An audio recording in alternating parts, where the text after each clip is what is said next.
Muhammadan abduhu wa rasuluh la nabiyya wa la rasula ba'dah. Allahumma salli ala sayyidina Muhammad wa ala alihi wa sahbihi ajma'in. Rabbi israh li sadri wa yassir li amri wahlul 'uqdatam min lisani yafqahu qawli ma ba'd. Sakjane aku ya bingung rek ngomong apa iki. Ngomong arek nom-noman iki. Iki ditunggoki bojoku karo anakku iki. Soalnya kepingin ngerti nek ngomong Jombang lagi kumpul itu. Berbicara mengenai remaja, di antara sumber yang di antara sebab yang menjadikan kita itu salah langkah adalah menganggap bahwa remaja itu pasti masa krisis. Padahal kalau kita menengok dari riset-riset yang ada, termasuk buku yang dianggap paling legendaris dalam soal remaja, judulnya Adolescence, ditulis oleh Granville Stanley Hall atau bisa disebut sebagai atau biasanya cukup disebut sebagai Hall saja di tahun 1904. Kemudian direvisi tahun 1908. 2 jilid, ini buku yang legendaris. Nah, di buku itulah Hall mengatakan bahwa remaja itu masa krisis. Tapi sakjane nek didelok itu tidak ada di situ riset yang mendukung. Karena dari berbagai riset yang dilakukan oleh Stanley Hall maupun para ilmuwan psikologi berikutnya, yang mengalami krisis itu maksimal cuma 20% tok. Berarti kan sing 80 kan enggak. Nah, cuma biidznillah yo gak ngerti kena apa kok ngono. Yang mengalami krisis itu kebetulan sama rasnya dengan Stanley Hall. Lalu ternyata yang 20% yang seharusnya tidak dapat menjadi kaidah, yang seharusnya tidak dapat menjadi acuan itulah yang di sosialisasikan terus menerus, dipublikasikan dalam berbagai jurnal sehingga seolah-olah namanya remaja itu pasti mengalami krisis. Padahal sajane yoga. Yang menjadi perhatian kita bukan itu masa krisis atau tidak. Cuma yang perlu menjadi perhatian adalah kena opo ono sing krisis, ono sing gak. Sing gak krisis kena opo, sing krisis kena opo.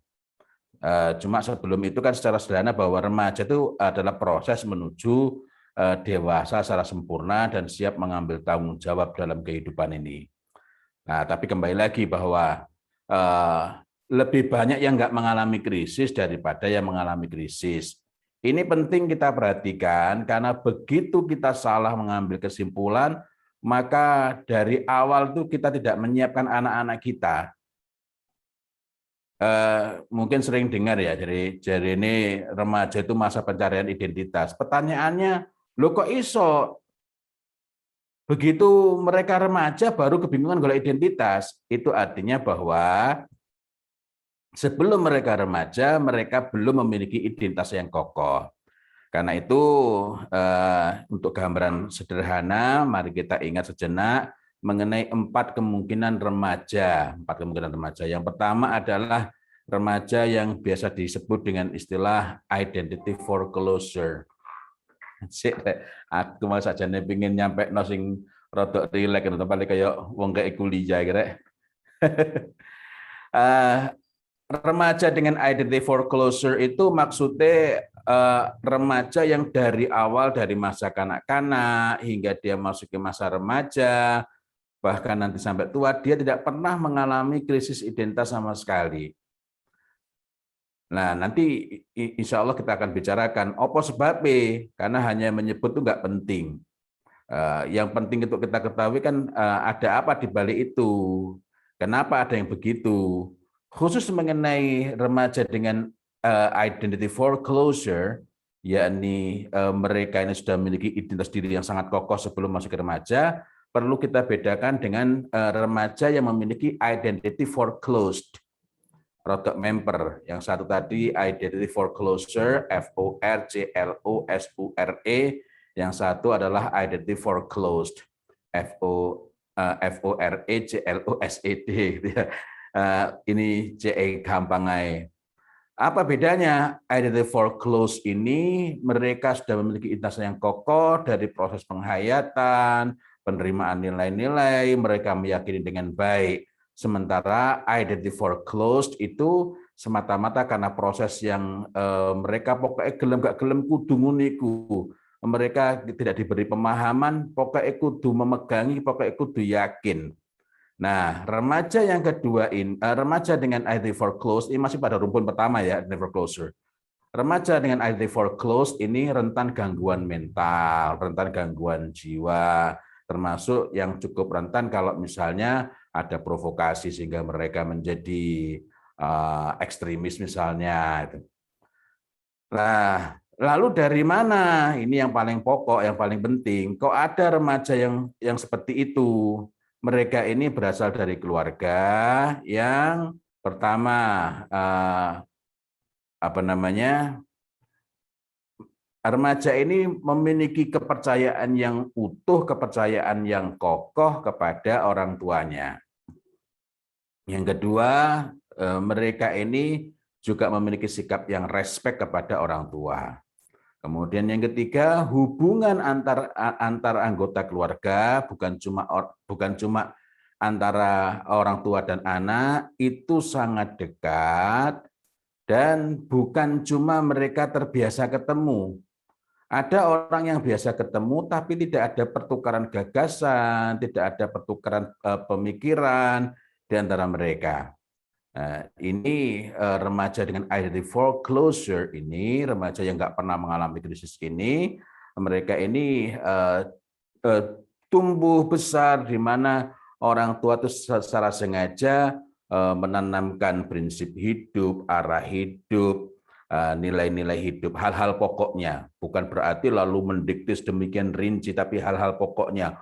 Orang pikir yang penting kanggo apa sih? Hal-hal yang nggak boleh dilanggar, hal-hal yang pokok untuk diperhatikan dalam hidup itu apa sih? Dan ini orang tua secara sengaja meluangkan waktu. Meluangkan waktu itu bukan berarti lalu orang tua itu kayak pengajian dengan anak-anaknya, bukan. Melainkan memang meluangkan waktu untuk menyampaikan itu, menanamkan itu sehingga anak itu menyerap terutama melalui melalui obrolan, bukan cuma sekedar tanya jawab. Kalau dalam bahasa agama itu melalui hiwar, ya, bukan soal wal jawab. Jadi hiwar itu obrolan yang mengalir, yang enak. Tapi bukan cuma sekedar akrab. Dari sinilah maka anak itu akan lebih mudah terinspirasi. Terinspirasi itu berarti bahwa bahkan ketika orang tua itu tidak nyuruh-nyuruh, nggak mekso-mekso, anak-anak itu mudah tergugah oleh apakah oleh prinsip-prinsipnya orang tua, oleh sikap orang tua. Nah, jadi di sini hal pentingnya adalah orang tua itu secara sengaja membangun arah hidup anak. Membangun arah hidup itu berarti orang tua bukan cuma ngasih tahu ini. Karena cuma ngasih tahu itu hasilnya anak cuma tahu, paham enggak, apalagi menjadi keyakinan. Jadi keyakinan. Sangat berbeda antara pengetahuan mengenai keyakinan atau pengetahuan mengenai keimanan misalnya dengan keimanan itu sendiri. Nah, ada keterbukaan di antara mereka. Di antara hal penting yang sangat berperan dalam membentuk ini adalah apa namanya? Opo jenenge nyebute ku. Jadi kalau dia itu bisa mandiri dalam mengemukakan pendapat, dapat menerima pendapat, masukan orang lain walaupun dia tidak setuju. Itu sangat berbeda antara menerima pendapat dengan menyetujui. Kemudian yang berikutnya, remaja yang jenis kedua adalah yang disebut sebagai identity achievement. Identity achievement ini apa ya nek cara kene iki ya. Dia mengalami krisis tapi gak sesuai. Setelah itu dia segera menemukan keseimbangan. Nah, terus dari mana anak-anak yang semacam ini dia mengalami krisis tapi kok gak sesuai dan dia segera menemukan arah? Remaja semacam ini hubungannya dengan orang tua ya apik, karo dulur-dulur ya apik, dengan keluarga secara keseluruhan juga baik. Kemudian orang tua itu condong untuk memberikan kesempatan kepada anak untuk mengambil keputusan hidup secara mandiri. Jadi bukan didikte, mengambil keputusan hidup secara mandiri. Mengambil keputusan hidup secara mandiri itu beda dengan ngumbar, membiarkan, ngejarno, ya. Melainkan orang tua itu memandu, mendorong anak untuk menyelesaikan masalah sendiri. Orang tua mungkin memberi masukan-masukan dan terutama memberikan trigger-trigger, pemicu-pemicu sehingga anak itu iso mikir, bukan kita kamu harus begini, kamu harus begini, kamu harus begini. Melainkan orang tua itu dalam posisi misalnya jupuk jurusan apa. Nah, orang tua memberikan memberikan keleluasaan sekaligus mengajak anak untuk memahami, untuk mengerti konsekuensi dari tiap pilihannya itu. Tapi pada pokoknya ialah mendorong anak mengambil keputusan hidup secara mandiri. Duduk ngumbar, bukan membiarkan, bukan tidak peduli. Nah, dibanding ada kelebihan, ada kekurangannya dibanding yang pertama, ya. Memang nomor siji kan enak gitu, gak tahu mengalami krisis. Akan tetapi si nomor siji ini di antara problemnya ada kalanya atau banyak dijumpai, dia menjadi sulit berempati kepada yang mengalami krisis. Kok jadi masalah itu. Dia bisa sulit berempati. Kalau yang kedua ini dia sempat mengalami krisis tapi gak suwe-suwe, maka kalau misalnya kita menjumpai yang seperti itu cenderung enak, cenderung tepat kalau diberdayakan sebagai konselor sebaya, dapat diberdayakan untuk menjadi ketika ada masalah dia yang menjadi orang yang membantu temannya yang krisis itu, dia yang mendampingi. Nah, ini seringkali lebih efektif dibanding kalau arek nom-nom itu di nasihati sing tuwek-tuwek, ya. Nah, kemudian sing nomor telu adalah remaja. Nah, biasanya yang disebut itu remaja adalah masa keguncangan, remaja adalah masa mencari jati diri. Iku sakjane sing dimaksud adalah yang nomor telu ini. Kalau bahasa teknisnya adalah identity moratorium. Apakah mereka ini hubungannya dengan orang tua tidak baik? Oh, tidak jarang mereka hubungannya sangat baik. Akrab, mancing bareng, kuliner bareng, nonton bal-balan bareng. Akan tetapi yang hilang dari interaksi itu adalah me akrab tok. Orang tua merasa yang penting aku kayak teladan. Tetapi anak itu tidak memiliki alasan yang kuat. Padahal teladan itu tidak cukup untuk menjadi sebab anak mencontoh. Wakeh, sangat banyak. Wakeh, wong tuane seneng karo buku, tapi anaknya karo buku gak keduga iku wakeh. Artinya bahwa teladan saja nggak cukup. Nah, orang tua dalam hal ini akrab tok tapi nggak leading. Orang tua akrab tok tapi tidak membimbing cara berpikir anak. Dan cara berpikir ini sajane gak ngenteni remaja. Nah, remaja kan harus karek ibarat tanaman itu sesuai panen baru kaget loh. Kok jenenge kok boleng kabeh. Itu kan telat jane, terlambat. Wong mestinya kalau kita itu nanam tanduran itu, ya. Kan mulai dari awal menyemai itu harus diperhatikan. Iki mohon maaf nek kalau nganggo perspektif agama, ada hal yang menarik dari Kanjeng Nabi itu dalam sebuah hadis riwayat Ahmad itu disampaikan kullu mauludin yuladu 'alal fitrah hatta. Nah, ini yang jarang dibahas dalam berbagai pengajian itu, hatta yu'riba anhu lisanuhu fa idza 'abbara anhu lisanuhu imma syakiran wa imma kafura. Hadis lain menunjukkan usia yang lebih awal, bukan berarti bertentangan, melainkan seharusnya awak dhewe iki mulai memperhatikan anak-anak itu. Tapi yang ingin saya bahas adalah yang hadis ini. Nah, kalau kita mengacu pada hadis ini, iki sepurane ya rada melompat-lompat antara psikologi karo agama.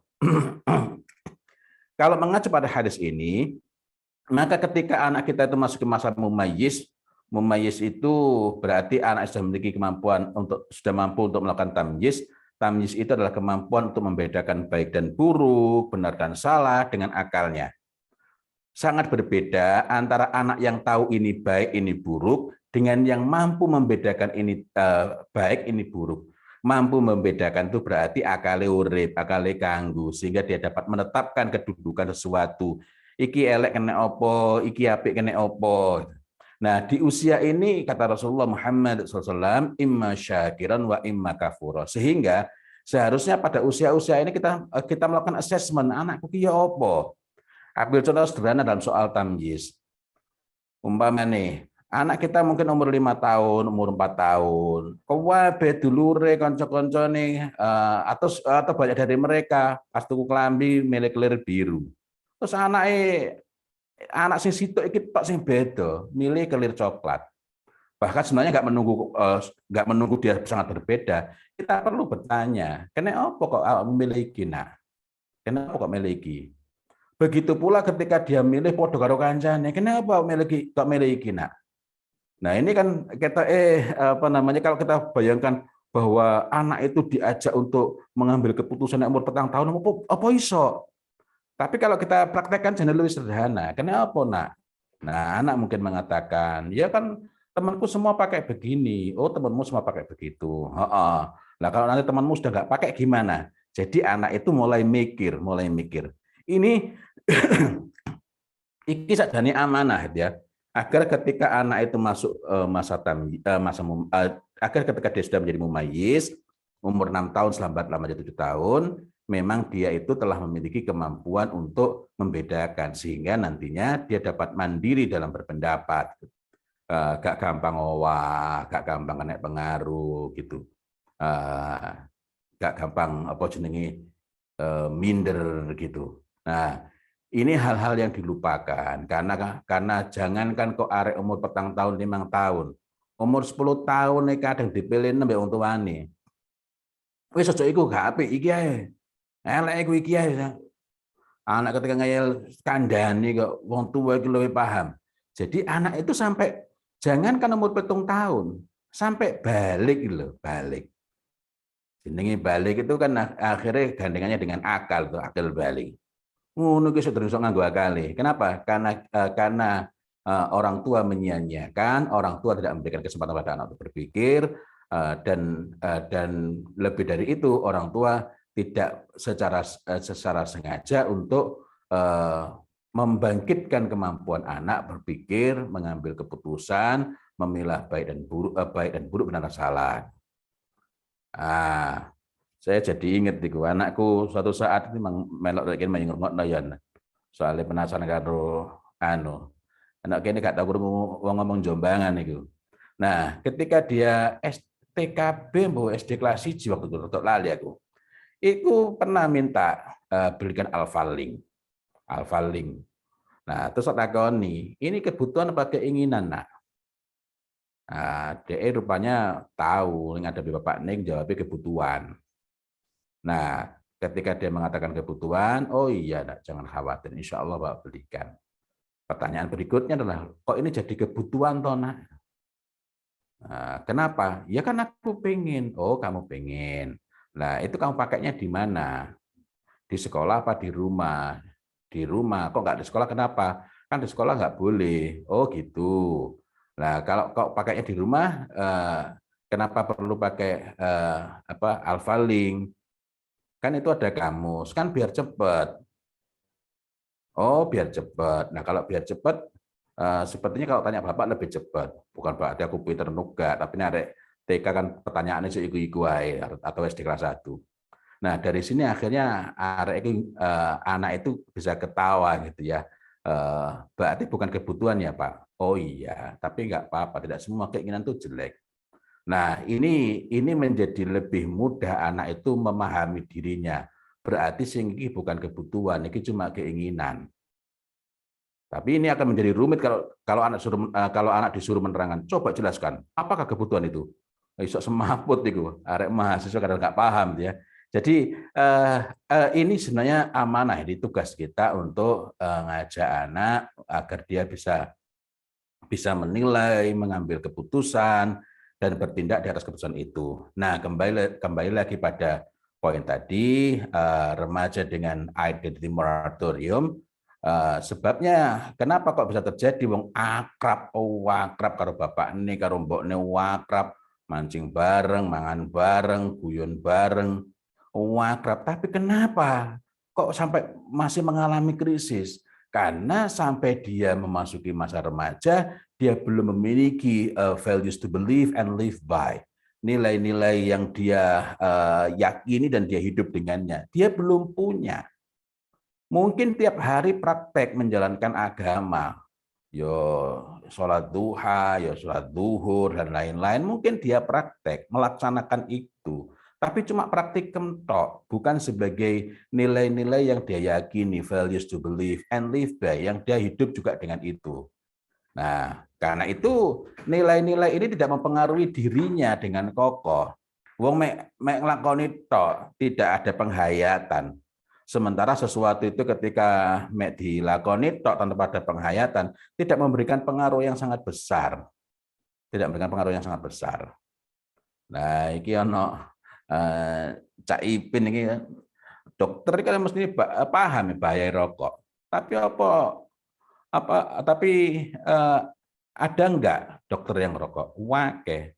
Kenapa? Karena itu hanya sebagai pemahaman saja, bukan sebagai values to believe and live by. Nah, nilai-nilai yang dia yakini dan dia hidup dengannya.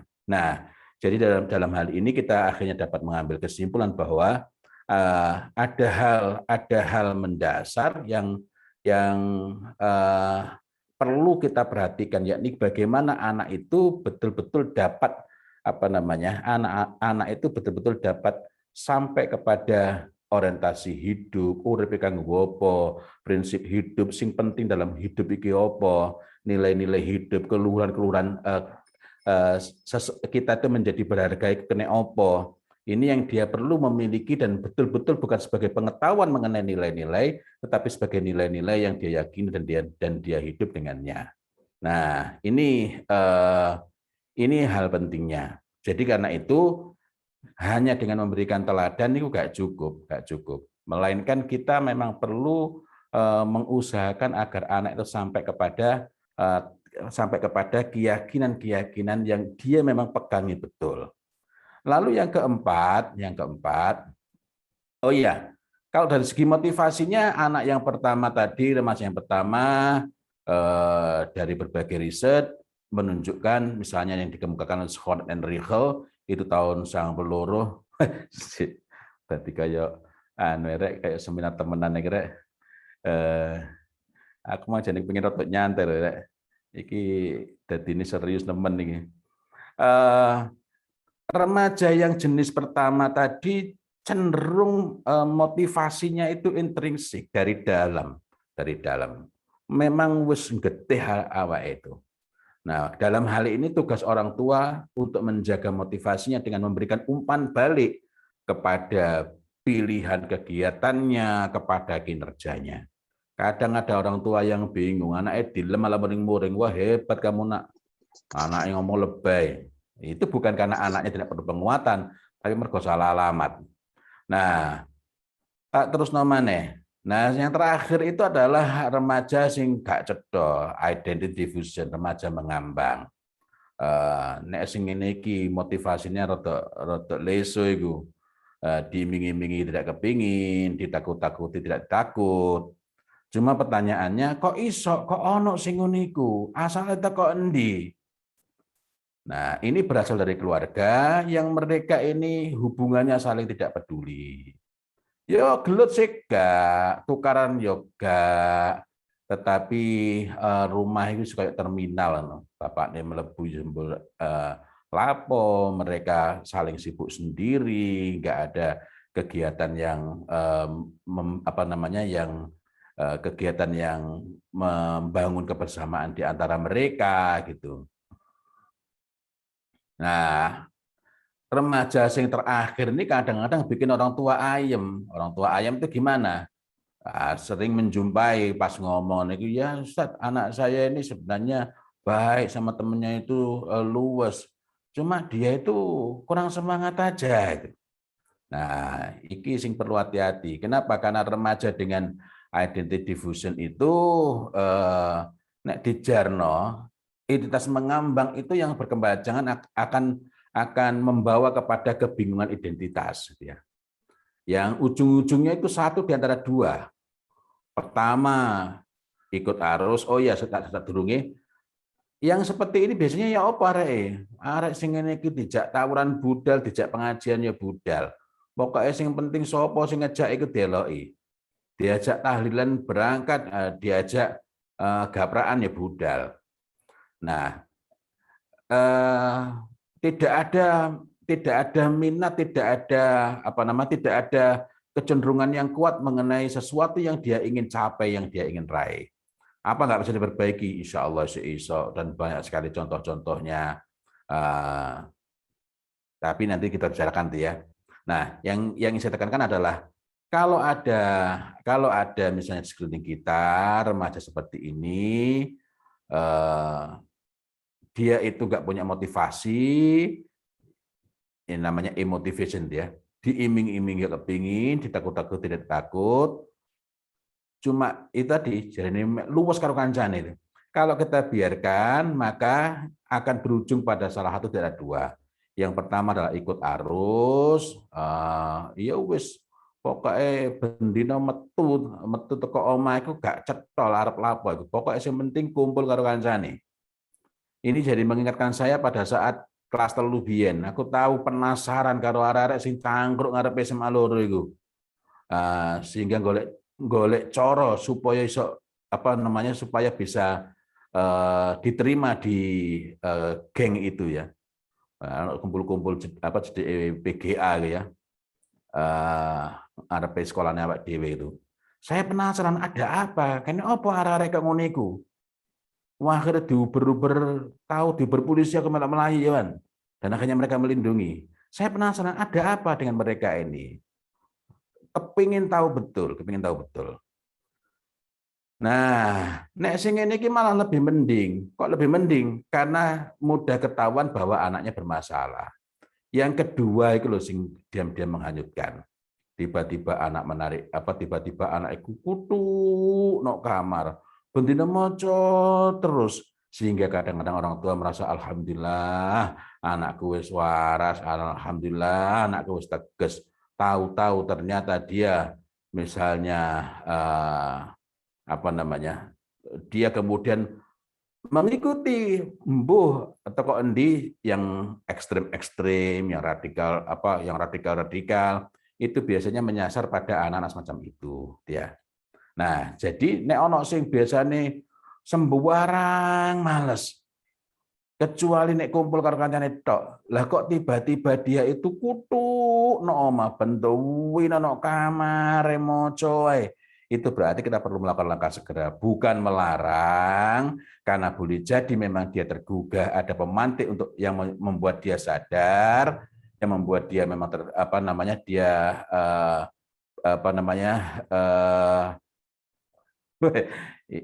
ya ono sing komentar ya alumni lompat pagar iki. Aku biyen rek. Terus sampeyan. Bukan berarti nek arek kutuk nok kamar kemudian langsung metu bukan, tetapi kita perlu menyediakan waktu untuk ngobrol, untuk berbincang-bincang. Ngobrol, duduk interogasi, ngobrol, bukan tanya jawab soal jawab, ngobrol. Kalau diinterogasi anak langsung menarik diri.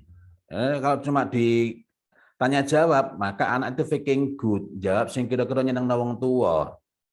Maka kita perlu ngobrol, dan ngobrol itu kunci pokoknya pada telinga. Kesediaan untuk mendengar. Mendengarkan bukan cuma mendengar tok. Istima bukan sami. Nah, ada grogi aku rek. Cepet wong pinter-pinter kabeh gini. Nah, dari sini maka kita dapat mengambil kesimpulan krisis pada remaja itu ya bukan satu keniscayaan. Dan kalau sudah krisis, maka kita perlu ingat apa sih yang menyebabkan krisis itu? Karena belum ada hal-hal yang mereka yakin dengan sangat kokoh. Sumber krisis itu secara umum ada 3. Yang paling menentukan, paling berpengaruh adalah nilai-nilai menilai-nilai values to believe and live by. Ya apa sih ngomongnya? Nilai-nilai yang dia yakini dan dia hidup dengannya. Itu yang paling menentukan karena ini juga akan mempengaruhi dua yang lainnya. Kemudian yang kedua adalah berkenaan dengan masa depan, pilihan pekerjaan, pilihan profesi. Walaupun dia itu memiliki kecerdasan, kelas yo pinter, tetapi ketika dia tidak merasa mantap, tidak yakin dengan nilai pekerjaannya, dan ini yang kita perlu melakukan perubahan karena sangat sering terjadi sesuatu yang disukai anak, sesuatu yang dia merasa ini dia bisa bisa all out di situ, sesuatu yang dia merasa bisa mengembangkan dirinya, tetapi yang berkembang di masyarakat dinilai buruk pekerjaan itu.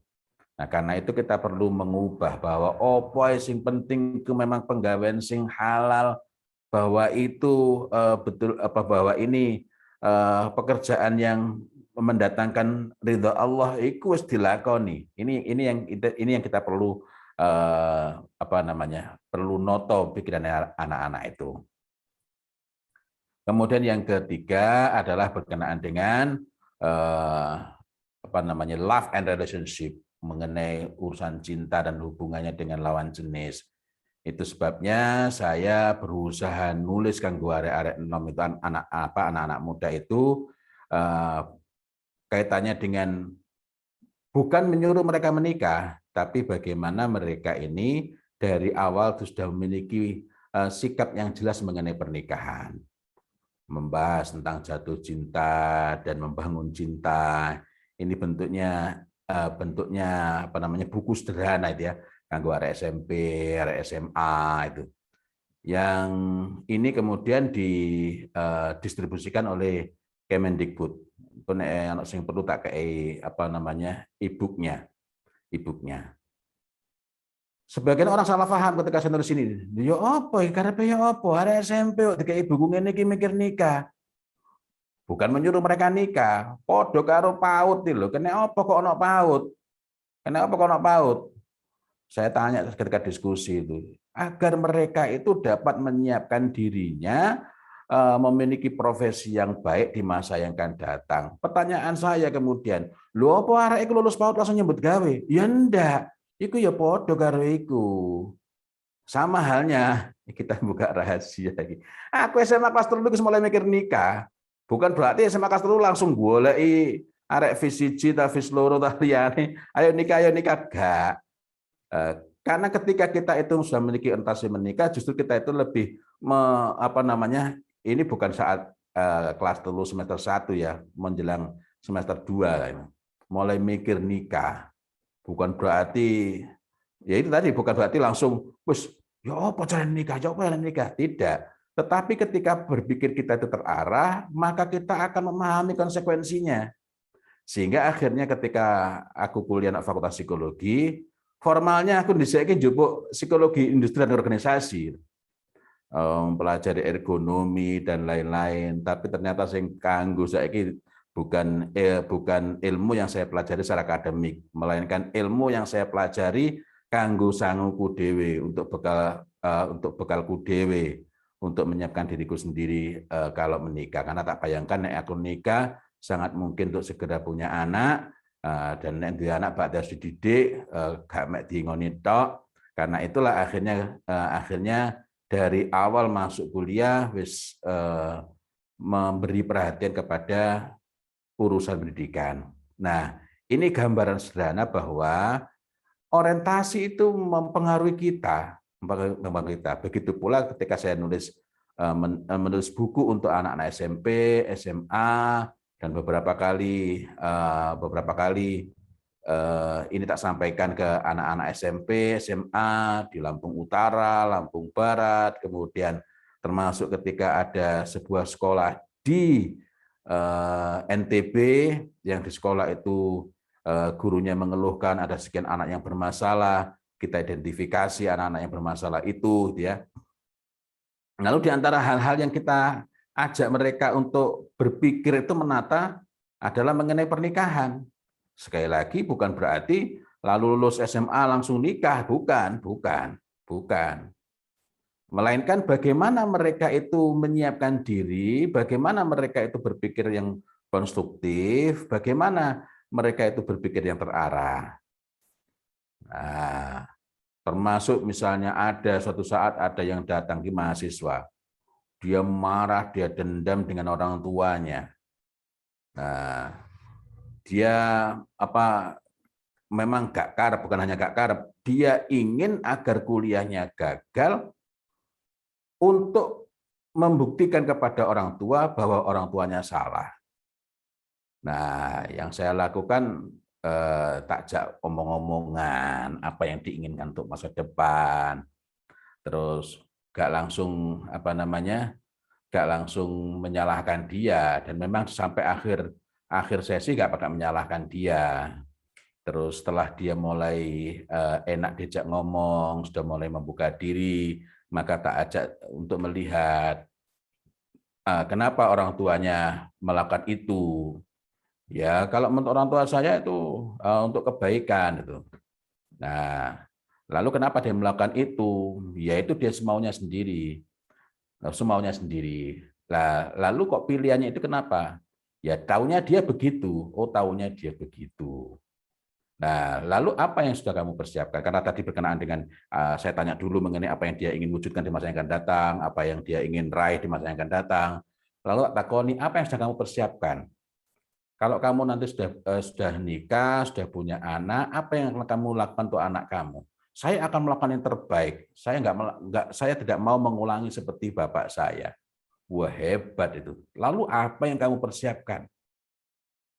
Agar kamu bukan cuma sekedar tidak mengulangi, karena ada orang nggak mengulangi tapi melakukan yang lebih buruk. Nah, dari situ akhirnya kita bincang. Ini untuk menyingkat saja itu ya. Ringkasnya tak ajak untuk melihat apa hasil yang dapat diharapkan untuk menuju masa depan yang dia inginkan, langkah-langkahnya apa, kemudian apa yang dia perlu bersungguh-sungguh dengannya.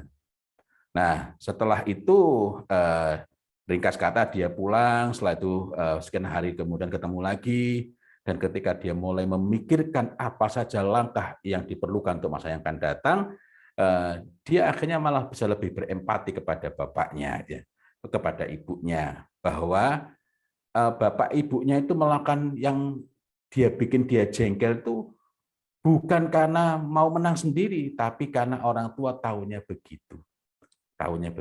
Nah, ini terjadi ketika dia mulai berpikir mengenai pernikahan, mulai berpikir mengenai persiapan apa yang harus dilakukan, dan ketika dia mulai belajar ternyata bekalnya banyak.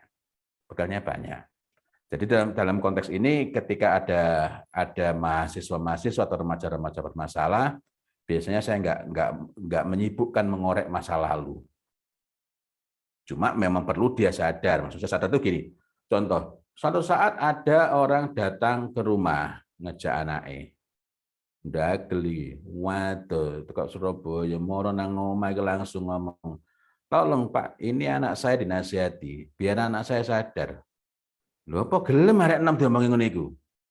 Aku wis ngek kode nang wong tuane durung ngerti. Akhirnya alhamdulillah waktu isi zaman SMS ya. Tak SMS wong tuane agar memberikan kesempatan kepada saya untuk ngomong berdua ke anake. Begitu ngomong berdua, yang saya tanyakan bukan apa masalah kamu. Karena dia kan nggak merasa bermasalah. Sing bermasalah, sing rumoso bermasalah, sing merasa bahwa anaknya bermasalah kan bapak ini kerembok ini. Maka pertanyaan saya adalah itu ada masalah apa bapakmu? Bapakmu itu ada masalah apa dengan kamu? Bukan kamu ada masalah apa dengan bapakmu. Nah, mulailah dia awalnya belum begitu terbuka, menyampaikan nggak tahu ayah itu. Oh, manggilnya ayah. Nah, Setelah itu digali lagi. Nah, dalam posisi ini nggak menyalahkan, tapi dirungokno sih. Cuma mendengarkan itu bukan berarti mek meneng tok, gak perlu memberikan umpan balik. Nah, setelah mendapatkan masukan-masukan itu, baru aku ketemu karo kedua orang tuanya. Jadi dalam hal ini, kalau si remajanya sendiri belum merasa perlu nggak merasa perlu mendapatkan nasihat, dinasihati itu malah tertolak duluan. Jadi saya tak gali apa masalah ayahmu dengan kamu, macam-macam. Terus kamu nyaman nggak dengan itu? Sampai akhirnya dia merasa kalau gitu apa yang perlu saya lakukan. Terus saya sampaikan yang kamu keluhkan tadi boleh nggak aku sampaikan kepada orang tuamu? Nah, secara sederhana percakapan itu lebih kepada untuk mengajak anak itu merasa, oh iya, aku itu memerlukan sesuatu. Kalau dia belum merasa memerlukan sesuatu, kok dikei, ya gak kanggu. Nah, kembali lagi tadi, jadi ada 3 sebab umum yang berkenaan dengan kenapa ada remaja itu mengalami krisis. Dan kalau kita tengok tadi mengenai 4 jenis remaja itu, maka untuk mendekati dan menata motivasinya pun perlu memperhatikan seperti apa remaja kita. Bukan berarti nek saiki krisis berarti wis the end of the world itu, wis akhir segalanya, enggak. Dari sini mari kita periksa kembali beberapa pertanyaan yang sering muncul berkenaan dengan remaja. Contoh nih, apakah remaja itu lebih senang berinteraksi dengan peer group-nya? Ya enggak. Anakku alhamdulillah ya wis remaja kabeh, maksud sing bungsu tadi nemani di sini juga itu juga sudah remaja, walaupun dari jenjang pendidikan SD kelas 6 ya. Nah, pada dasarnya anak itu senang berinteraksi dengan orang tua maupun keluarga secara umum. Syarat dan ketentuan berlaku. Nek nyambung, lah nek gak nyambung, ojo caca arek enom. Jangankan remaja, arek TK ya gak gelem, gak seneng, gak betah berkomunikasi dengan orang tua. Artinya kalau nggak nyambung itu nggak nunggu remaja, mereka itu akan menjauh dari orang tua. Sebaliknya, kalau memang nyambung, anak itu merasa senang ketika berinteraksi, ketika ngomong itu dirungokno, bukan cuma disuruh bukan cuma diceramai terus, bahkan memang kita tidak menceramainya. Mohon maaf, aku nganggo contoh teko agama gitu ya. Aku itu terkesan sekali. Dalam hadis riwayat Ahmad itu ada seorang remaja belia. Istilahnya Fatan Syaban. Fatan Syaban itu berarti remaja belia, bukan pemuda. Remaja belia ini datang menemui Kanjeng Nabi, lalu mengatakan, ya Rasulullah, idzan li bizina. Wahai Rasul, izinkan aku untuk berzina. Lho nek iki lak ya nemen iki. Wis seru zina itu dosa besar. Iki datang menemui Kanjeng Nabi dengan mengatakan, ya Rasulullah, wahai Rasul, izinkan aku untuk berzina. Maka para sahabat waktu itu marah. Mah itu berarti nyingkri ya. Apa ya? Nah, lalu apa kata Rasulullah itu? Udnuh mendekatlah. Nah, para ulama itu memberikan syarah bahwa Kanjeng Nabi itu menyampaikan birifqi. Birifqi itu berarti dengan lembut, tapi bukan berarti omongannya pelan, mendayu-dayu, enggak. Melainkan rifq itu lembut yang disertai dengan keramahan. Itu bedanya dengan hilm.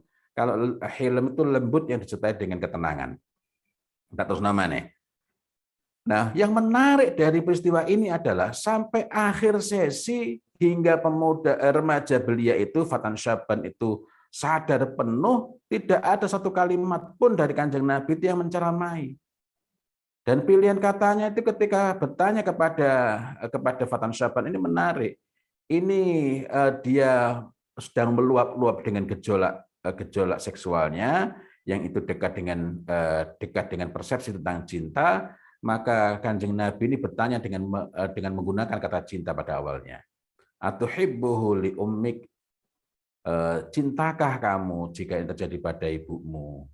Nah, remaja belia ini menjawab, kemudian hanya digarisbawahi oleh Kanjeng Nabi, tanya lagi, dan sampai akhir itu sampai akhir itu tidak ada kalimat yang berisi menceramai. Nah, untuk urusan ini aku terutama sing perlu luwih menginsafi untuk melebarkan telinga dan membatasi lisan ini. Jadi nyambungnya itu. Nek komunikasi gak nyambung. Nah wong tuane gak nyambung, ngomong karo dulure mek jegideg kae. Ngomong karo mbokne jawab pendek-pendek, iya. Ngomong karo bapakne padha ae. Maka anak itu akan belajar menjauh dari keluarga. Belajar menjauh, dan iku gak ngenteni remaja. Isik TK wis seneng ngomong-ngomongan karo tonggone, karo mungkin si mbak dan lain-lain. Itu sekali lagi bukan karena kesalahan kesalahan misalnya asisten rumah tangga kita, bukan. Tapi mergo lah nek ngomong karo awak dhewe lu wangel, nyeluk mbokne bolak-balik kait noleh. Sapa wonge sing betah. Untung arek iki sabar. Nek gak wis melayu disiki. Saya jadi teringat ketika dulu sempat ada anak-anak jalanan itu teman-teman mendekati dan akhirnya ada yang mau dikembalikan pada orang tuanya, kaget. Anak jalanan sing ono kene lanang tapi ono anting-antingnya gini, mbu piro ono kene ono. Setelah diajak bincang-bincang, ditelusuri, ternyata bapaknya itu pejabat. Oh my God, wede magrong-magrong. Tetapi apa sih yang dapat diberikan oleh rumah yang besar? Duit itu mesok tuku bangunan itu. Tapi kalau rumah itu tidak memberikan kesejukan, arek gak betah. Apa yang dapat disediakan oleh tempat tidur yang nyaman? Nek suasana gak nyaman, arek luwih seneng turu no embong. Nah, jadi dalam hal ini nyambungnya. Kalau kemudian nggak nyambung, ngomong karo awak dhewe, ngomong titik disalahno. Atau nggak disalahno. Tapi awak dhewe nggak menanggapi. Sebagian orang tua menyangka bahwa agar anak itu betah ngomong-ngomongan itu kudu sering dilem. Gak, anak itu nggak butuh pujian. Loh, apa nggak boleh kita memuji anak? Ya boleh. Tapi kalau misalnya dihadapkan pada pilihan, maksudnya gini, arek ngomong dirungokno sing tawemen iku ditanggapi, lho kok sok ngono. Nah, kalau kita nggak setuju kita sampaikan, tapi bukan menyerang. Itu anak merasa berarti aku dirungokno temenan. Sebaliknya walaupun kita puji, wah hebat kamu. Tetapi anak merasa kita memuji ku mek basa-basi tok. Kemudian kita ditanya, hebatnya di mana ya Pak? Wallahu a'lam bishawab. Berarti gak kredibel blas itu. Nah, karena itu wallahu a'lam bishawab, dari sini kita dapat memahami kena apa sih? Ono wong tua gak tahu ngelem anake kok anake secara mental ya api-api. Karena wong tuane gelem ngrungokno. Jari Sayyidina Ali, man ahsanal istima' ta'ajjalal intifa. Barang siapa yang paling baik dalam mendengarkan, dialah yang paling cepat memperoleh manfaat. Nah, no oma merasa komunikasinya kering, hambar, dia akan memperbanyak komunikasi dengan yang lebih tanggap terhadap dirinya. Baik teman sebaya maupun benda mati bernama gadget. Aku sering nyampaikan, yang menjadi sebab anak-anak itu jauh dari kita itu bukan pandemi. Tapi pandemi ini justru menyadarkan kita seperti apa selama ini sebenarnya kualitas pengasuhan dan pendidikan kita. Nah, selama ini hubungannya itu baik, anak merasakan betul bahwa rumah itu maskan, yang bahasa Arab maskan, baik tempat yang memberikan ketenangan, bukan cuma makan lil iqomah, bukan cuma a place to stay, bukan cuma tempat panggonan untuk untuk turu, maka anak itu akan masih merasa akan nyaman, akan senang. Bukan berarti dia tidak bisa berinteraksi dengan teman sebayanya. Dia masih normal saja. Cuma contohnya ini, anakku tidak konconi. Bukan berarti dia itu nggak bisa mengambil keputusan sendiri. Tetapi kadang-kadang tanya, Pak atau Bunda, hari ini ada rencana untuk dulu ya di pandemi itu, rencana untuk keluar bareng nggak? Oh enggak. Kenapa? Temanku mau ngajak ini gimana? Oh iya, iya. Si nerusno omongan iki ya apa ya? Wis sakmene ketok soalnya ana tanya jawab iki ya. Tak jane durung tutup ya kan. Cuma kan iki sing penting duduk presentasi ini ya. Melainkan yang paling pokok ini ya kita ketemu kumpul-kumpul bareng, ngobrol-ngobrol, mudah-mudahan apa yang tak sampaikan sedikit bermanfaat. Terus purane sing akeh iki. Mang jane pengen rada luwih nyantai tapi rupanya dadi rada kagungan iki. Wis itu saja saya kira, nanti nek ana sing ditindaklanjuti monggo sepenuhnya kepada Mbak Umi saya kembalikan. Monggo. Baik, alhamdulillah, matur nuwun Cak Fauzil.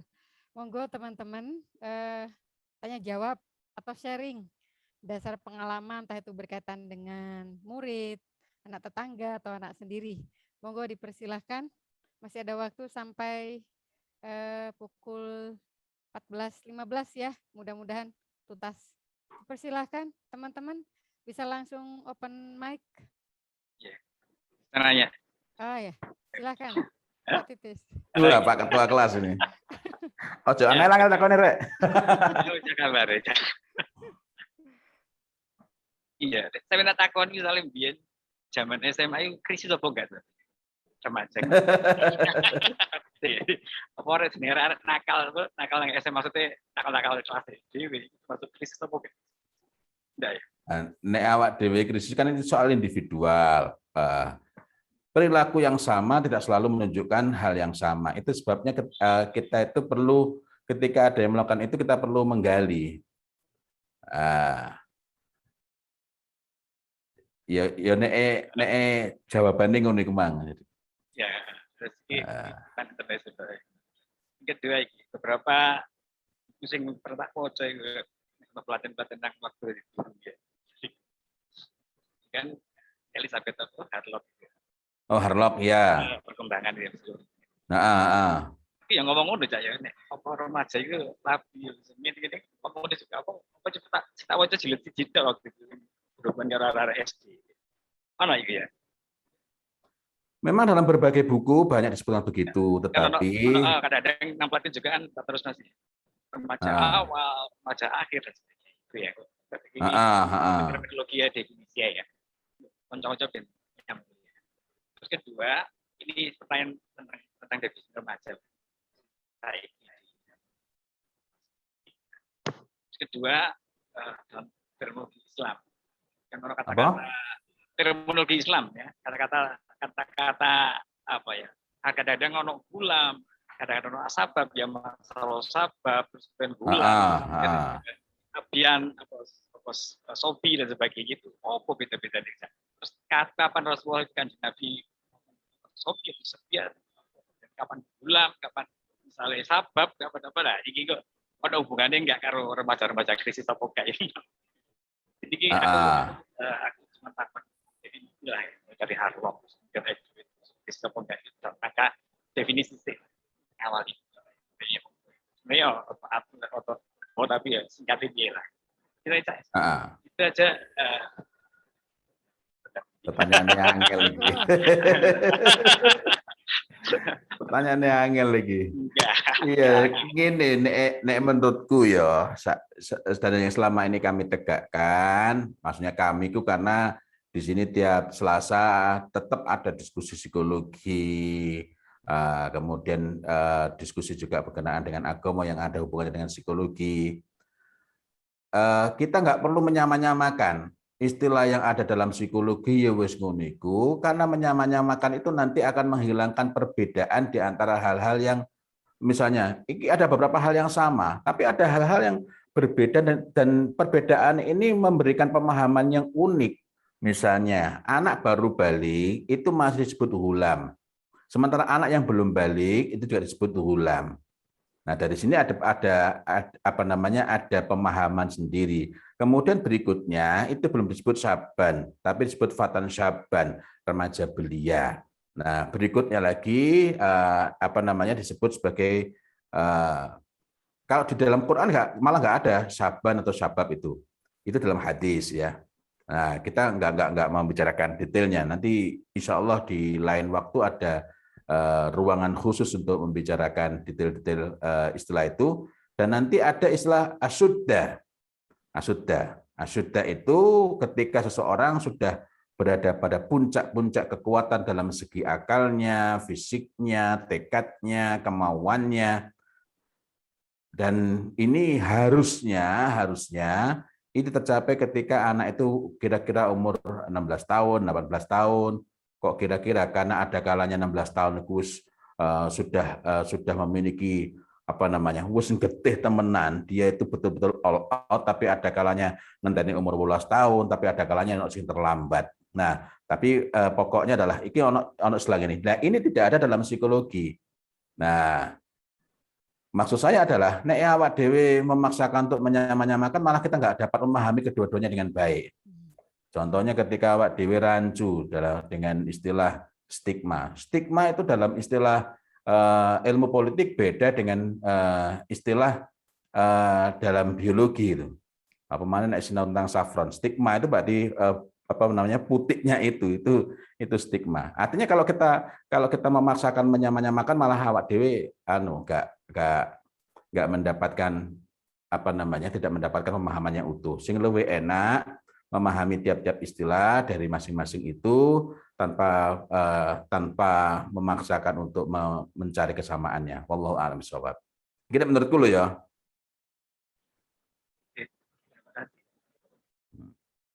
Suaranya Nek sinau, oh ya tak tambah didik. Nek sinau psikologi remaja, ya nek Harlock memang pengantar, sangat pengantar. Itu ada misalnya pembahasannya nyantai, rileks, tapi cukup memadai berkenaan dengan khususnya pembahasan ono singkat krisis barang gemang.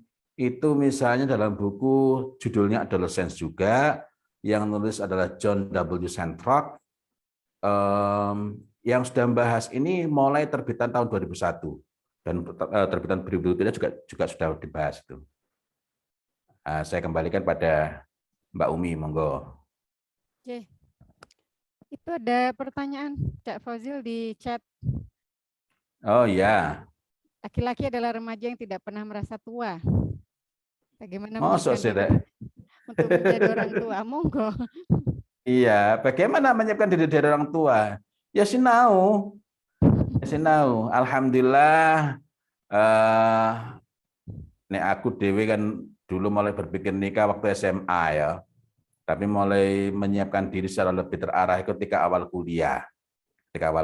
Ya sinau, karena kalau tidak begitu kita merasa sudah mendidik anak, sudah memberikan tarbiyah, padahal baru riayah. Riayah itu kalau diterjemahkan sebagai pengasuhan, tetapi riayah itu bukan berarti kita sudah mendidik. Dan banyak orang tua yang sebenarnya cuma riayah, membesarkan tok, ngingoni tok, ngancani tok. Contoh, anaknya nonton TV, maknya melok nonton TV. Bukan berarti dia mendampingi, mengguyupi tok. Nah, walaupun kita hadir di sebelahnya, itu tidak memberikan makna apa-apa, manakala kehadiran kita itu kayak orang nonton bioskop itu pun nonton air. Nah, artinya di sini berarti awak dewe ya perlu apa namanya, perlu sinau gitu. Oh iya, anak sing takok iki e-booknya insyaallah tak kirim kok. Tak kirim. Termasuk ada e-book agar apa namanya, agar arek nom-nom iki lebih bangga dengan Indonesia gitu ya.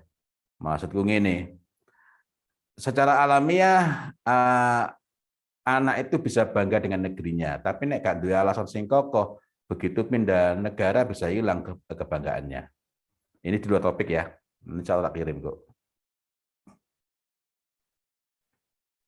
Ya, monggo teman-teman, mas-mas, mbak-mbak, pertanyaan kembali. Ya, Mbak Umi. Oh ya, monggo silakan. Gimana, Cak Uzil? Assalamualaikum. Alhamdulillah, wis suwe rek gak ketemu iki. Nggih. Baik. Kelingan sepeda ontelan biyen.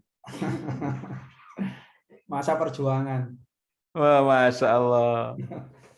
Baik, ini Cak Uzil ya, saya mau tanya fenomena saat ini kan banyak remaja-remaja kita itu yang tidak bisa lepas dari HP kan. Apalagi saat ini dengan era pandemi ini itu kan media pembelajaran itu banyak di-deliver ya melalui HP. Ya. Kira-kira kita sebagai orang tua itu bagaimana caranya ya itu agar anak-anak itu memakai HP itu hanya seperlunya saja gitu. Sehingga nanti mereka bisa menghindari kecanduan tadi. Soalnya yang namanya kecanduan itu kan tidak bagus gitu ya. Apalagi kalau nanti dampaknya kepada kesehatan fisik dan juga tentunya mental. Mungkin ada trik ya kita sebagai orang tua itu gimana sikapnya gitu agar anak-anak itu bisa terhindar dari apa yang saya sampaikan tadi. Iya. Nah, arek kan ngene lho, aku nek leren itu terus lapo. Nek aku gak nyekel HP lu terus lapo. Artinya ketika anak itu mengetahui, ketika anak itu memiliki arah yang jelas, apa yang harus dilakukan. Terus ketika anak itu merasakan nek gak nyekel HP itu sih asik. Isok masak bareng, isok guyon bareng, ngomong karo bapak ini karo mak ini ku isik nyambung, maka anak itu lebih ringan untuk melepaskan HP. Tapi nih anak gak nyekel HP, loh, dia gak nyekel HP, lah mak ini dijak ngomong gitu loh, misalnya, Bunda, Bunda, apa? Ini kan ya terus mikir, lah apa aku meneng ijen.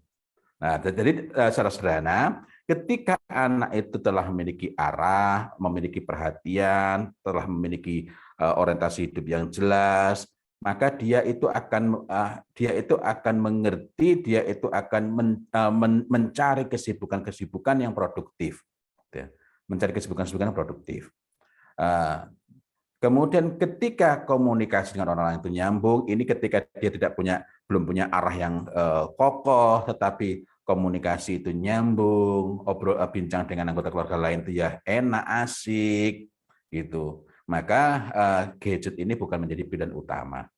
Nah, tentu saja akan sangat baik, akan lebih baik jika dua hal tadi dipenuhi. Maksudnya dua hal tadi dipenuhi adalah pertama, dia itu memang punya arah yang kokoh, urip ing ngopo, dan itu terutama dengan kita melakukan hiwar, melakukan obrolan bincang-bincang, bukan langsung ojo aku lapo jika nang nyekel HP ae. Nah, mbok lakoni liyane. Lah iya liyane ki opo, Pak? Gitu. Nah, artinya kan gagasan-gagasan itu yang perlu kita yang perlu kita pantik, maksudnya kita pantik itu kita memantik agar dia memiliki gagasan-gagasan,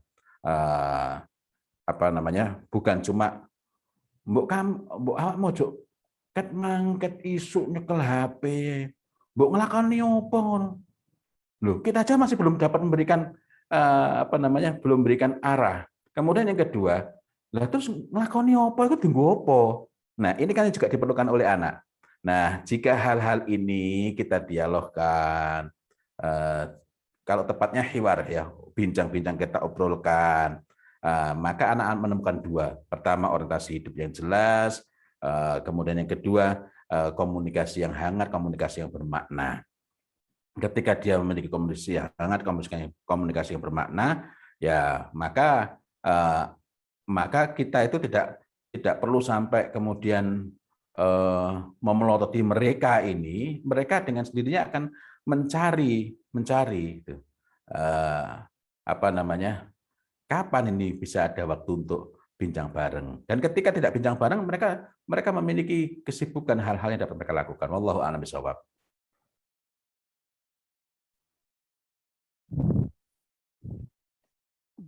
Gimana Mas Ainur Rafiq? Sampun ke? Nggih, sampun. Oke. Mbak Sri Agustin menanyakan di chat, Mas Fauzil, ketika Ya. anak menyadari bahwa yang dipilihnya penuh tantangan, bagaimana menumbuhkan semangatnya agar istiqomah? Ya, ada semangat, ada motivasi. Semangat itu keterlibatan emosi pada saat sedang melakukan sesuatu.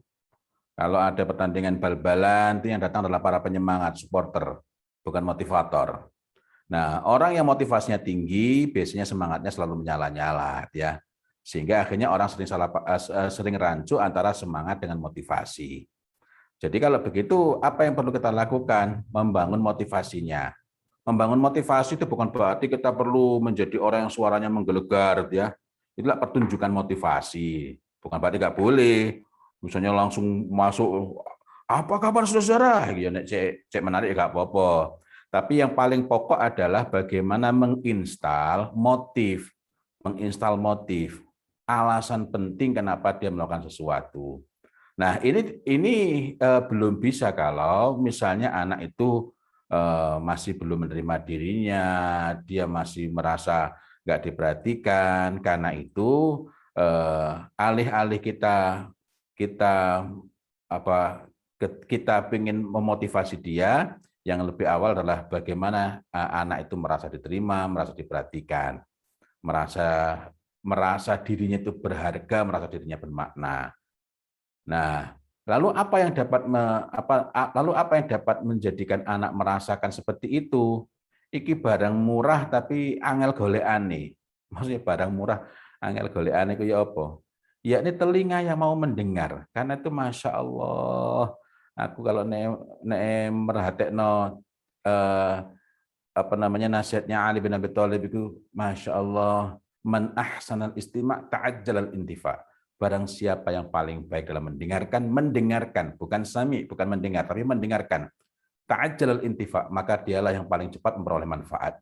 Di antara hal yang menjadikan anak itu merasa didengarkan adalah manakala anak merasa kita antusias pada saat dia bercerita, pada saat dia menyampaikan pendapat, anak merasa bahwa kita itu betul-betul nggak tekno, dan di antara tandanya bahwa kita nggak tekno adalah kita itu memberikan umpan balik, menanggapi, entah kita menunjukkan kesetujuan atau ketidaksetujuan, tapi ada tanggapan yang relevan, ada tanggapan yang cocok dengan apa yang dibicarakannya, bukan memuji. Sekali lagi saya bukan berarti melarang memuji, tetapi saya menekankan ini karena kerap terjadi orang tua merasa sudah memberikan umpan balik hanya dengan memuji.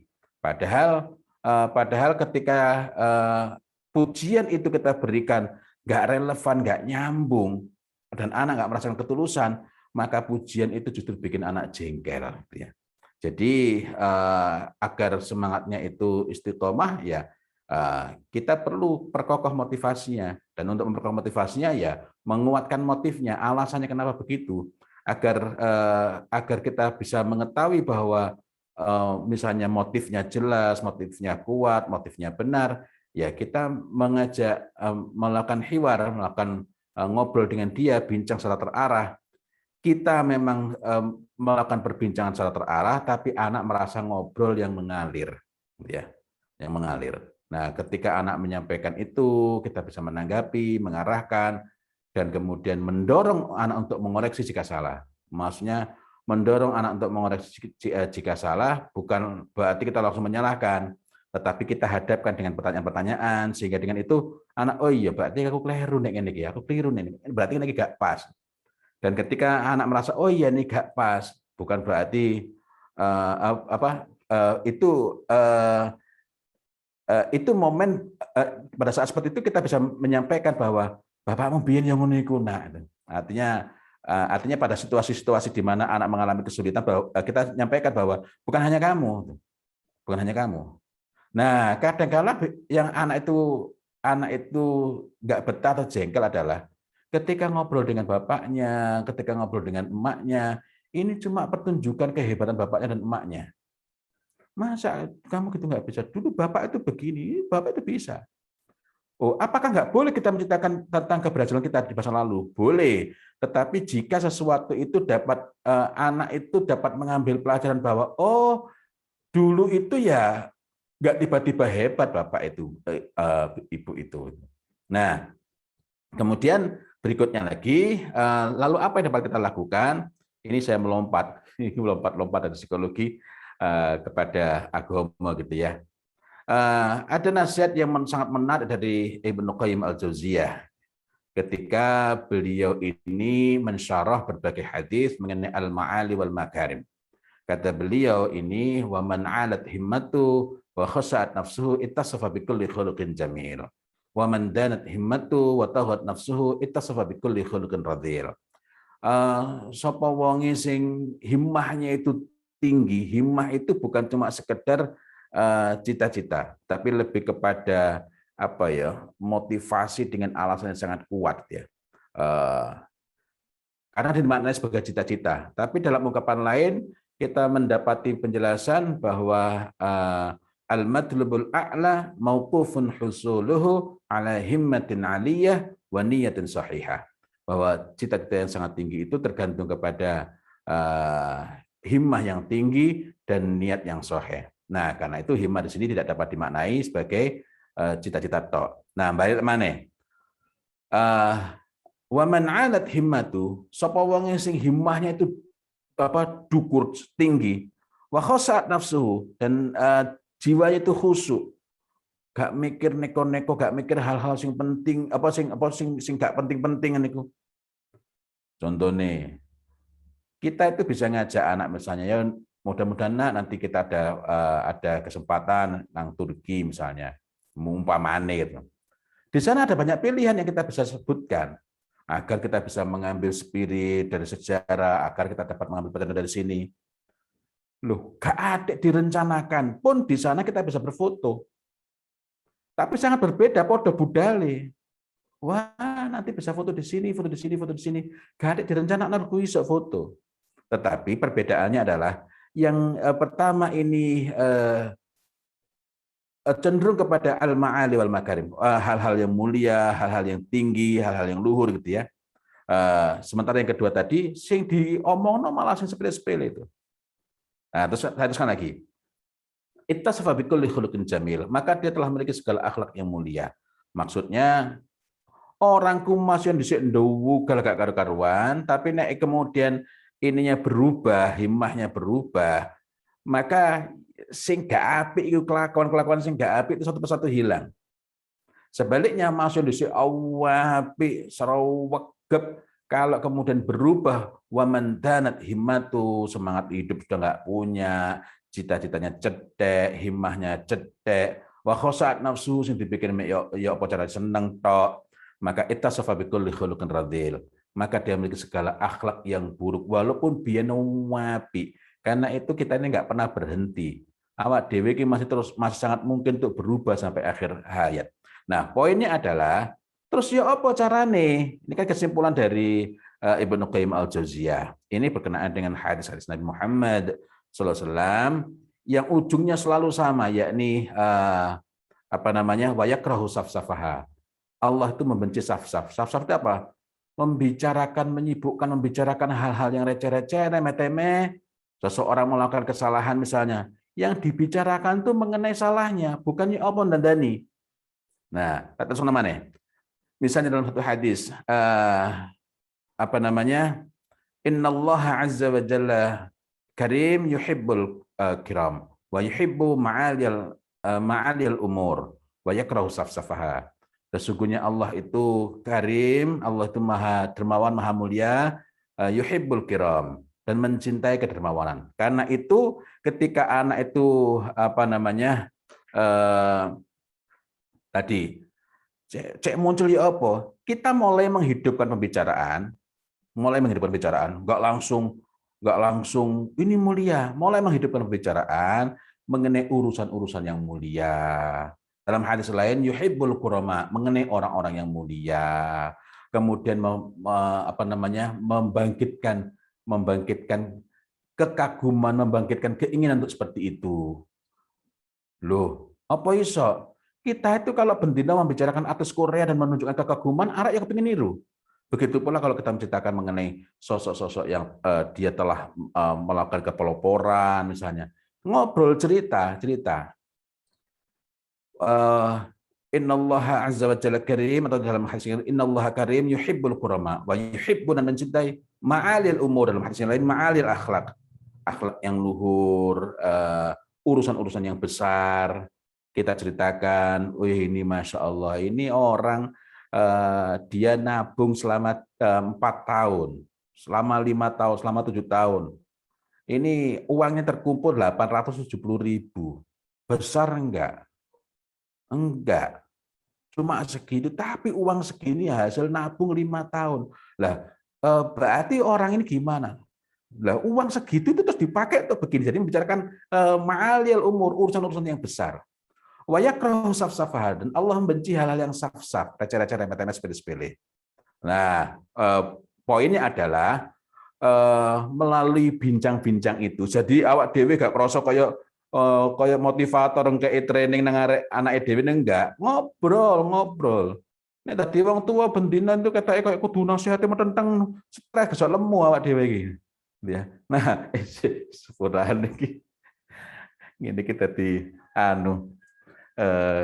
kelingan Anis Mufidah Bang ini. Paling kelingan ndase wedhus sate Haji Slamet iki.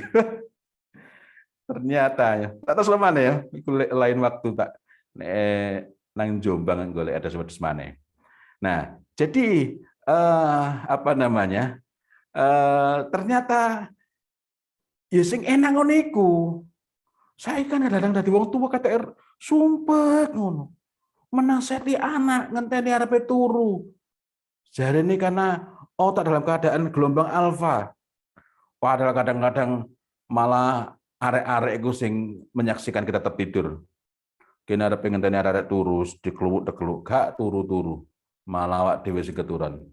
Nah, apa yo rumit ngono iku? Nah, tidak. Nah, kembali lagi pertanyaannya kan berarti berkenaan dengan menjaga semangat. Semangat itu berkenaan dengan motivasi. Yo semangat tok iso, tapi semangat tok itu misalnya kayak dalam beberapa acara nganggo ice breaking itu kan membangkitkan semangat. Boleh, bermanfaat. Tapi dalam konteks rumah yang diperlukan itu kan semangat yang lahir karena motivasi. Dan motivasi berkenaan dengan motif. Dan motif itu kene membayangkan, wah motif, kata rumit. Tapi ketika kita menelusuri tadi, nah ini bisa kita tumbuhkan dengan dengan kita bincang, hiwar, ngobrol yang hangat. Wallahu a'lam bishawab. Oke, matur suwun, alhamdulillah. Masih ada 2 lagi Mas Fauzil di Wah, ini. jangan angel pertanyaannya kira. Oh, ini Mbak Eka nih. Mbak Eka tanya tentang putranya yang hobi menulis. Iya. Ya, kemudian Mas Baihaki tanya tentang cara komunikasi agar istiqomah sholat subuh. Monggo, Mbak Ines ini juga anak yang sudah meninggalkan fase remaja, sudah lulus kuliah, tapi masih belum kelihatan cukup mantap menentukan. Monggo, Mas Fauzil bisa ya apa jawab lagi ya? Dari mana saja, monggo, silakan. Iya. Nek topik cerita dadi kelingan iki sing lebih berat jawab iki Mbak Umi iki nulis cerita. Aku suwe gak tau nulis cerita itu. Nek dhisik pengalaman itu, topik itu mengikuti perhatian kita. Kalau kita sedang memperhatikan sesuatu, merasa sesuatu penting, maka topik itu dengan sendirinya akan mengikuti kita. Jadi karena itu, perkara ini, aku sering takoni, wah penulis berarti sering golek ide. Aku bingung, apa ide digoleki? Kalau kita itu memang menggelisahkan sesuatu, kita tuh malah sibuk. Mana ini yang perlu ditulis? Ide mana? Jadi karena itu yang lebih dipentingkan adalah ngajak dialog mengenai apa yang dia inginkan ketika dia menulis, apa yang diharapkan, gitu ya. apa yang dia ingin hasilkan dari tulisan itu, kemudian diajak diskusi, mbuh sakarepe wong tuane gini ya, apakah diajak berbicara mengenai merisaukan keadaan sosialnya atau keadaan politiknya atau keadaan yang lain dari apa namanya, wah iki asistennya wis gak sabar iki, bojoku ket mang anu iki kongon moderator iki gak nunggu iki ya. Assalamualaikum Cak Bud. Tak terus namanya. Jadi lebih kepada menggugah itu. Alhamdulillah dulu sebelum pandemi tiap Kamis itu biasanya kumpul arek nom-noman.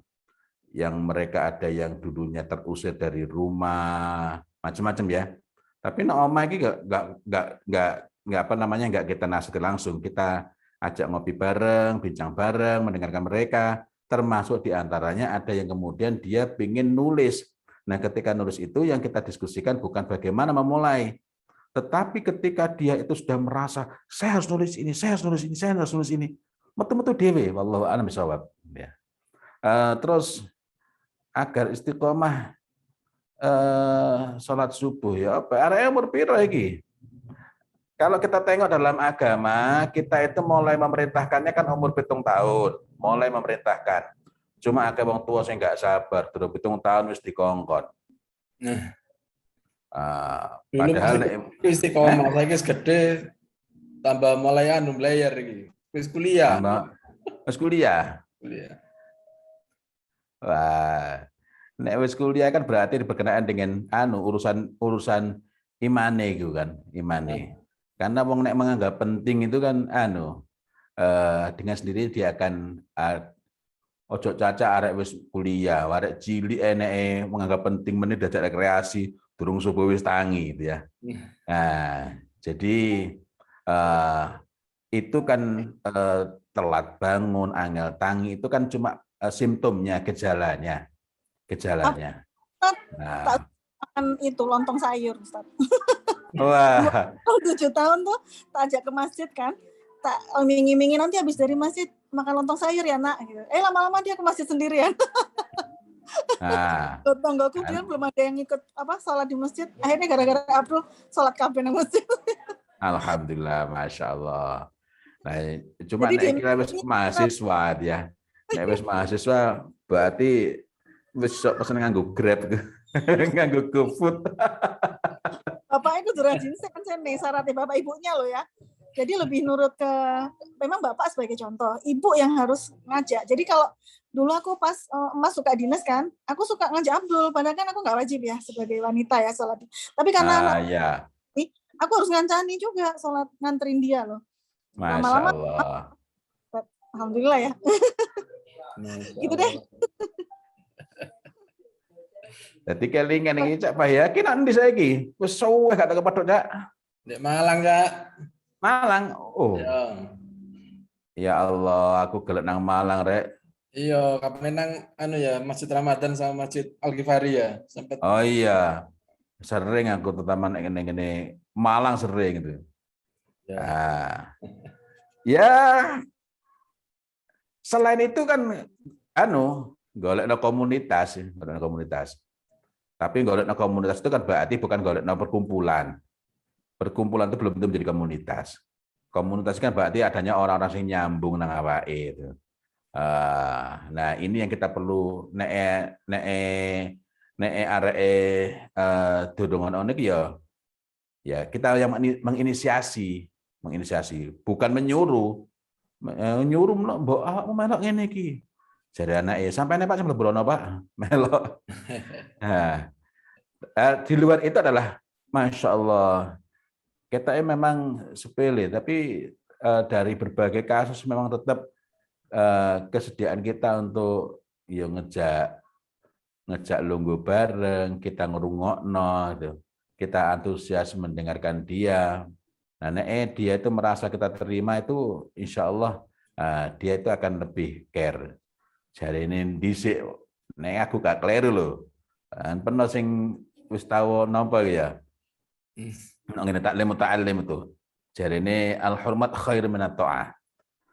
hormat itu lebih utama, lebih baik dibanding taat. Nah, yang ini kadang-kala orang tua ini mendahulukan taat. Karena hormatnya ini ada, respeknya ada, dan dari respek itu kan kita saiki mulai memperbaiki hubungan dengan dia, menunjukkan bahwa kita care, nakokno kabari opo dan lain-lain gitu ya. Ketika anak itu merasa masih mahasiswa, dalam beberapa kasus itu lulus kuliah, ketika dia surprise, oh ternyata bapak mbokku ini perhatian sama saya, maka dia lebih memperhatikan apa sih yang dapat dia lakukan untuk membuat orang tuanya itu lebih membuat orang tuanya itu happy gitu. Wallahu alam. Ini dari pengalaman lapangan ya, dari pengalaman lapangan itu. Ketika dia mencari itu, ketika mulai nyambung, nah maka urusan-urusan lain termasuk tadi soal salat subuh tadi, insya Allah bisa diatasi. Wallahu a'lam bishawab. Maksudnya bukan diatasi ya. Ketika kita sampaikan pesan itu, insya Allah lebih insya Allah lebih gerigah itu loh. Wallahu a'lam bishawab. Jazakallah, Dad. Waalaikumsalam Cak Fauzil. Waalaikumsalam warahmatullahi wabarakatuh. Ya apa Cak Bos? Rosihan. Ya, aku boleh nanya ya. Ya, jangan lagi. Enggak. Cak Fauzil gini, aku anakku gede-gede ya.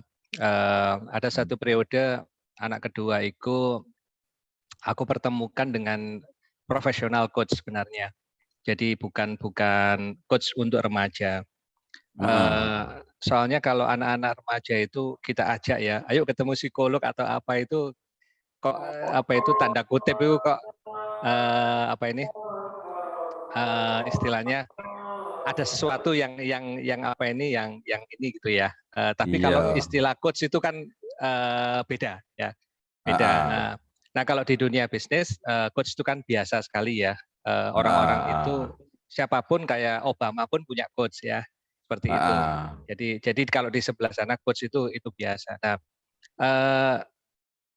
anak-anak saya pernah saya ketemukan dengan coach itu hasilnya sangat positif. Artinya ketika ditanya ya, tentu metode pertanyaannya kan metodenya coach ya, profesional itu keluar semua. Nah, itu hasilnya positif banget. Nah, tapi terus terang sampai hari ini tidak terlalu mudah menemukan profesional coach yang bergerak di remaja, ya, yang segmennya itu remaja.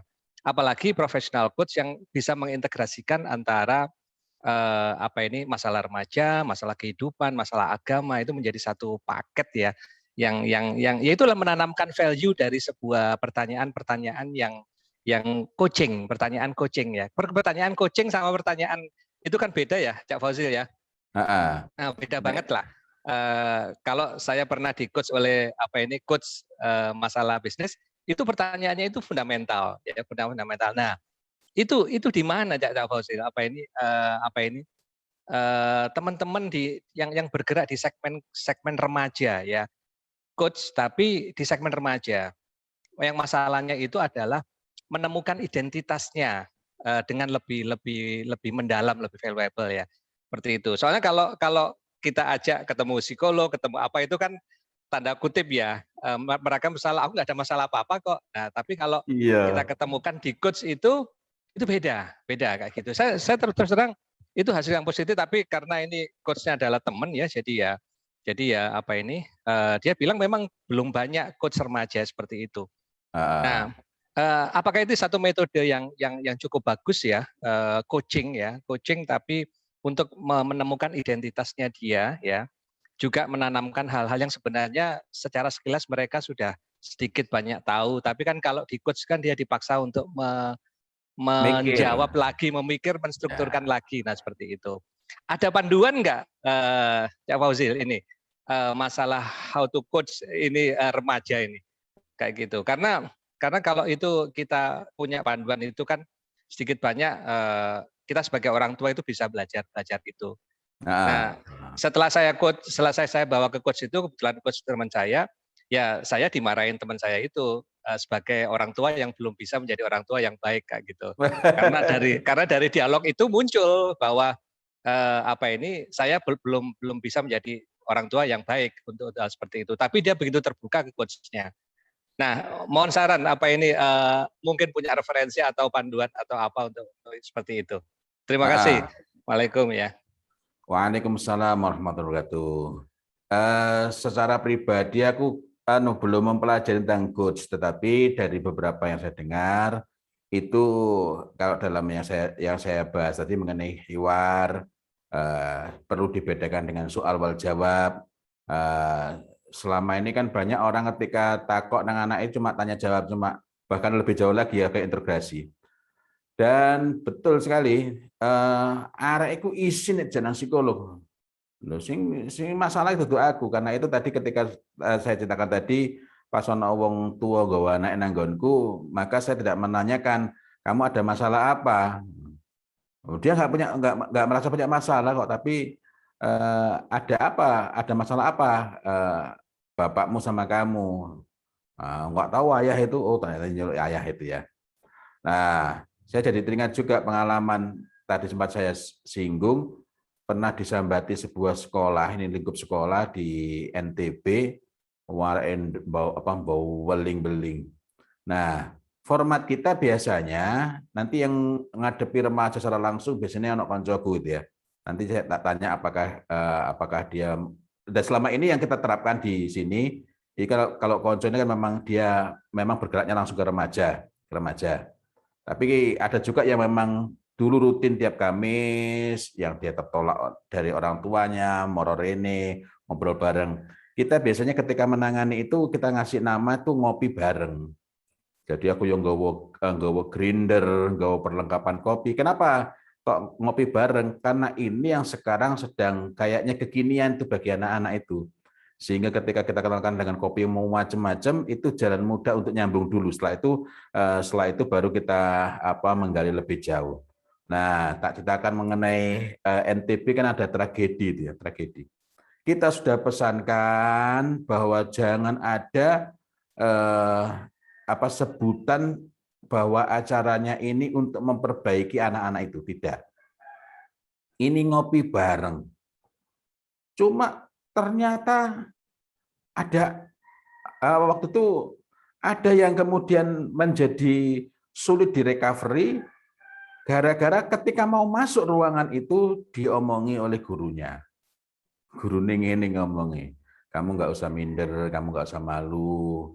Ini walaupun kamu termasuk yang paling bermasalah, tapi ini bukan cuma kamu yang bermasalah. Ini guru-gurunya juga mau diterapi kayak kamu. Wah, down. Tapi poinnya adalah memang yang paling memudahkan itu dengan kita mengajak mereka berbincang, mendengarkan mereka. Loh ya awak dhewe ya apa bisa meluruskan kalau bengkoknya nggak tahu. Dan untuk tahu bengkoknya kan berarti anak-anak itu perlu terbuka.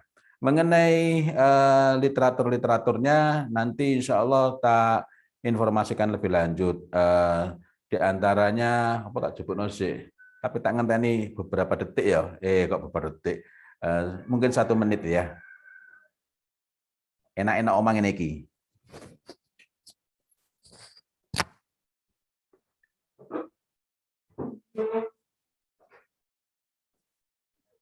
Ustadz ngopi sih ya Ustadz.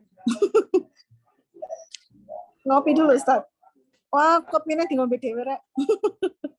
Halo Mia, apa kabar? Ahad-ahad sibuk terima tamu. Ustadz lagi ngopi. Iya, lagi ngopi. Ini kayaknya di beberapa tempat di sini sudah adzan asar ya. Udah asar ya? Oh, jam berapa sih ini? Di sini sudah asar. Jam berapa sih ini? Aku nggak lihat jam. 14.31. Jakarta belum sih. Jakarta belum ya. Bentar lagi sini belum ya Kak. Hai. Itu mah jauh ya. Pak Ketua, Mas Ainur, ini ribu nih, monggo. Ya sudah dilanjutkan untuk yang acara berikutnya. Masih ada satu pertanyaan belum dijawab nih, pertanyaannya Bu Ines. Nanti Oh ya, kita diselesaikan bahas. dulu. Nggih, Oh, iya. kita selesaikan Terus dulu. namanya. Ya. Saya nak telu, tapi di situ tak boleh lali aku. Mengenai bagaimana memberikan umpan balik feedback. Nah, intinya nek sudah kalau Cak Rosian tadi kan dari ketika orang apa sebenarnya coaching itu kan bukan cuma ngobrol bareng, tetapi ada umpan balik yang umpan balik itu membuat kita jadi berpikir, mempertanyakan kembali posisi kita, alasan kita dan lain-lain. Suka Feedback itu tak golek aneh. Kemudian yang kedua buku ini memang bukunya berkenaan dengan guru, yakni Constructive and Challenging Classroom. Obrolan yang konstruktif di kelas ini sinar endo gablek gitu. Nah, ini Singles Valerie Kultas ya. Strategies for Behavior Management and Talk This Task. Kemudian sing sangat bagus juga itu adalah bukunya. Nah, ini tadi kita sampaikan Kaiser and Rasminsky. Ini memang bukunya berkenaan dengan anak-anak usia dini, tetapi prinsipnya masih tetap sangat berlaku karena ini kaidah-kaidah untuk preventif ya, challenging behavior in young children, kenakalan pada anak-anak kecil ya, pada anak-anak itu. Ini sangat konstruktif. Sebenarnya dia juga nulis tentang remaja. Anak ya anak ini, tapi boleh kesuwen. Nah, yang jelas adalah Kaiser and Rasminsky dan bukunya ini walaupun yang ini untuk anak-anak, tetapi tetap bermanfaat ketika kita mendampingi remaja. Nah, itu saya kira. Oh iya, nak pertanyaan mana teko? Jadi Mbak Ines nih. Ya apa? Mbak Ines. Allah a'lam bishawab. Angel pertanyaan ada lagi. Saya jadi teringat dengan suatu hadis Nabi Muhammad SAW. Man yuridillahu bihi khairan yusib minhu. Barang siapa yang Allah Ta'ala kehendaki kebaikan baginya, yusib minhu. Maka maka Allah akan datangkan musibah. Bedakan musibah dengan bala ya. Walaupun dalam bahasa Indonesia biasanya cenderung disamakan ya. Musibah itu berarti sesuatu yang menantang dia, sesuatu yang memang mengharuskan dia untuk berpikir keras, sesuatu yang menghadapkan dia pada benturan. Nah, benturan ini ada yang by design, tapi ada yang tidak. Nah, kalau kita yang tidak by design kan kita tidak tahu bagaimana jadinya itu. Nah, jadi yang semacam ini memang perlu diberi tantangan-tantangan. Wallahu a'lam bishawab. Ya, itu jawaban yang terakhir ya, Mas Fausil. Ya. Baik. Sementara ada closing statement? Closing statement apa ya? Ya, aku sinau rek ini.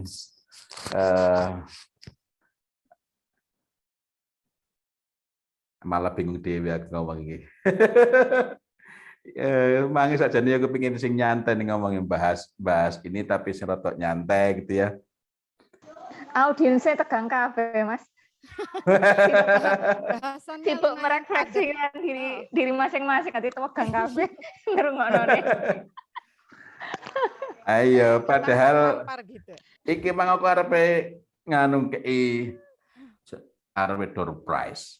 Kok door prize? Yo kenang-kenangan. Cuma kita gak relevan nih, kan mencari ketenangan di tengah kesibukan. Padahal saya awak dhewe iki mencari kesibukan di tengah ketenangan nih. Nah, oma golek kesibukan. Tapi nanti monggo lah kalau ada yang berkenan, insya Allah monggo.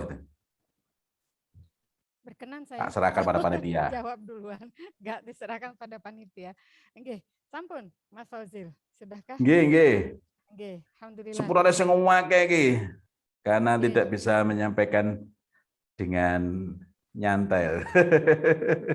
Ya alhamdulillah banyak pelajarannya kalau bagi saya ya. Anak saya sudah besar-besar tapi ternyata masih banyak yang harus diperbaiki ngoten nggih. Mudah-mudahan ini jadi jalan ya. Kalau bagi saya sendiri jadi jalan untuk memperbaiki, dan matur nuwun Mas Fauzil, ilmunya semoga barokah Amin, amin ya rabbal alamin. ya. Dan matur nuwun panitia, Bapak Ketua, Bapak Ainur Rafiq, kemudian Mas Satya dan teman-teman yang sudah menyediakan momen dan acara ini bersama-sama. Kita tutup dengan bacaan hamdalah untuk acara ini. Alhamdulillahirabbil alamin. Saya serahkan kembali kepada MC. Assalamualaikum warahmatullahi wabarakatuh.